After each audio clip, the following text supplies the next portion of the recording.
Operation ಕಮಲದ audio ಗದ್ದಲದ ನಡುವೆನೇ ಇಂದು ರಾಜ್ಯಕ್ಕೆ ಬಿಜೆಪಿ ವರಿಷ್ಠ ಅಮಿತ್ ಶಾ ಆಗಮಿಸ್ತಾ ಇದ್ದಾರೆ. ಇವತ್ತು ಸಂಜೆ ರಾಯಚೂರಿನ ಸಿಂಧನೂರು ಮತ್ತು ಹೊಸಪೇಟೆಯಲ್ಲಿ ಶಕ್ತಿ ಕೇಂದ್ರದ ಪ್ರಮುಖರ ಜೊತೆ ಅಮಿತ್ ಶಾ ಸಭೆ ನಡೆಸಲಿದ್ದಾರೆ.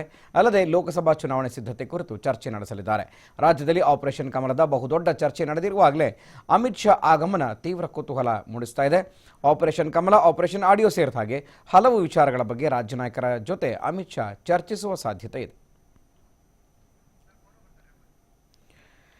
ಒಂದು ಕಡೆ ಆಪರೇಷನ್ ಕಮಲ, ಮತ್ತೊಂದು ಕಡೆ ಆಪರೇಷನ್ ಕಮಲದ ಆಡಿಯೋ ಸಾಕಷ್ಟು ಸಂಚಲನವನ್ನು, ಸುದ್ದಿಯನ್ನು ಮಾಡ್ತಾ ಇದೆ. ಅದರ ಜೊತೆಗೆ ಅದರ ಬೆನ್ನಲ್ಲೇ ಸದನದಲ್ಲಿಯೂ ಕೂಡ ಅದೇ ಗಲಾಟೆ, ಅದರ ಜೊತೆ ಗಲಾಟೆ ಹಿಂದೆ ಹಾಸನದಲ್ಲಿ ನಡೆದಿರುವ ಹಲ್ಲೆ, ಈ ಎಲ್ಲ ಬೆಳವಣಿಗೆಗಳು ಒಂದು ರೀತಿ ಬಿಜೆಪಿಯನ್ನು ಕಂಗೆಡಿಸ್ತಾ ಇದೆ.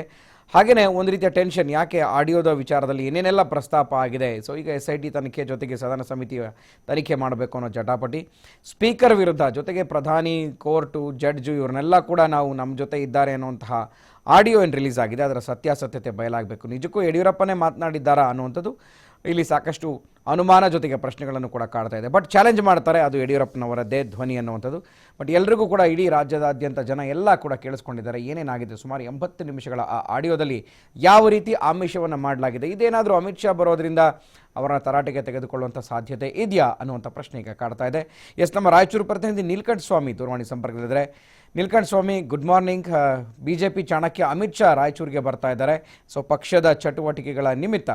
ಬಟ್ ಇಲ್ಲಿ ರಾಜ್ಯಕ್ಕೆ ಬರೋದ್ರಿಂದ ರಾಜ್ಯದಲ್ಲಿ ಇರುವಂಥ ಮುಜುಗರ ಅಮಿತ್ ಶಾ ಅವರನ್ನು ಕೂಡ ಕಾಡುತ್ತಾ, ನಾಯಕರಿಗೆ ಏನು ಅಂತ.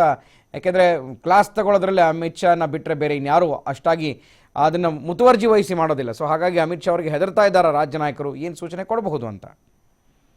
Good morning Guruprasad. ಹೇಳ್ಬೇಕು ಅಂತಂದ್ರೆ ನಿಜಕ್ಕೂ ಈ ಒಂದು ಅಮಿತ್ ಶಾ ಅವರು ಇವತ್ತು ಸಿಂಧನೂರಿಗೆ ಬರ್ತಾ ಇದ್ದಾರೆ. ಇಲ್ಲಿ ನಿಜಕ್ಕೂ ಒಂದು ರಾಜ್ಯ ಮುಖಂಡರಲ್ಲೂ ಕೂಡ ಇದುವರೆಗೂ ಕೂಡ ಅಮಿತ್ ಶಾ ಕಾರ್ಯಕ್ರಮದಲ್ಲಿ ಯಾರೆಲ್ಲ ಪಾಲ್ಗೊಳ್ತಾರೆ ಅನ್ನೋದು ಕೂಡ ಇದುವರೆಗೂ ಕೂಡ ಕ್ಲಾರಿಟಿ ಇಲ್ಲ. ಒಂದು ಕಡೆ ನೋಡಿದಾಗ ಚುನಾವಣೆ ಹಿನ್ನೆಲೆಯಲ್ಲಿ ಹುಬ್ಬಳ್ಳಿಯಲ್ಲಿ ಮೋದಿ ಅವರು ಚುನಾವಣೆಗೆ ಕಾಳೆಯನ್ನು ಓದಿದ್ರು. ಅದಕ್ಕೆ ಎರಡನೇ ಹಂತವಾಗಿ ಇವಾಗ ಅಮಿತ್ ಶಾ ಅವರು ಈಗ ಇಲ್ಲಿಗೆ ಅಂದ್ರೆ ಸಿಂಧನೂರಿಗೆ ಬಂದು 3 ಲೋಕಸಭಾ ಕ್ಷೇತ್ರಕ್ಕೆ ಸಂಬಂಧಪಟ್ಟಂತೆ ಕಾರ್ಯಕರ್ತರ ಪ್ರಮುಖ ಮುಖಂಡರ ಒಂದು 10,000 ಜನಸಂಖ್ಯೆ ಸೇರ್ತಕ್ಕಂಥ ಒಂದು ಕಾರ್ಯಕ್ರಮವನ್ನ ಮಾಡ್ತಾ ಇರ್ತಕ್ಕಂಥದ್ದು. ಈ ಒಂದು ಸಮಾವೇಶದಲ್ಲಿ ಯಾವೆಲ್ಲ ರೀತಿಯಾಗಿ ಚುನಾವಣೆ ಪ್ರಚಾರ ಮಾಡ್ಬೇಕು ಅನ್ನೋದ್ರ ಬಗ್ಗೆ ಕಾರ್ಯಕರ್ತರಿಗೆ ತಿಳಿಸ್ಕೊಡ್ತಾರೆ. ಆದ್ರೆ ಈ ಒಂದು ಕಾರ್ಯಕ್ರಮಕ್ಕೆ ಯಡಿಯೂರಪ್ಪನವರು ಸೇರಿದಂತೆ ರಾಜ್ಯದ ಪ್ರಮುಖ ನಾಯಕರು ಈ ಒಂದು ಕಾರ್ಯಕ್ರಮದಲ್ಲಿ ಭಾಗವಹಿಸಬೇಕಾಗಿತ್ತು. ಆದ್ರೆ ಇದುವರೆಗೂ ಕೂಡ ಒಂದು ಸ್ಪಷ್ಟ ಮಾಹಿತಿ ಇಲ್ಲ. ರಾಜ್ಯ ಮುಖಂಡರಲ್ಲಿ ಯಡಿಯೂರಪ್ಪನವರು ಭಾಗವಹಿಸ್ತಾರ ಇಲ್ಲ ಅನ್ನೋದು ಕೂಡ ಇಲ್ಲ. ಮತ್ತು ಯಾರೆಲ್ಲ ಮುಖಂಡರು ಈ ಒಂದು ಸಮ್ಮೇಳನದಲ್ಲಿ ಭಾಗವಹಿಸ್ತಾರೆ, ಅಮಿತ್ ಶಾ ಅವ್ರ ಜೊತೆ ಇರ್ತಾರೆ ಅನ್ನೋದು ಕೂಡ ಇದುವರೆಗೂ ಸ್ಪಷ್ಟ ಮಾಹಿತಿ ಇಲ್ಲ.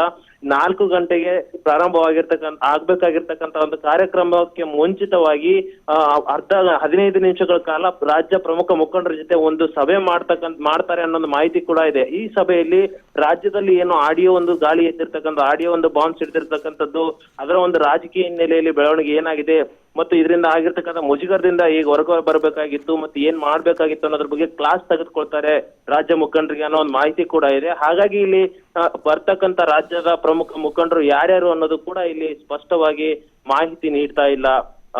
Guruprasad, okay, thank you Neelakanta Swamy ಮಾಹಿತಿಗೆ.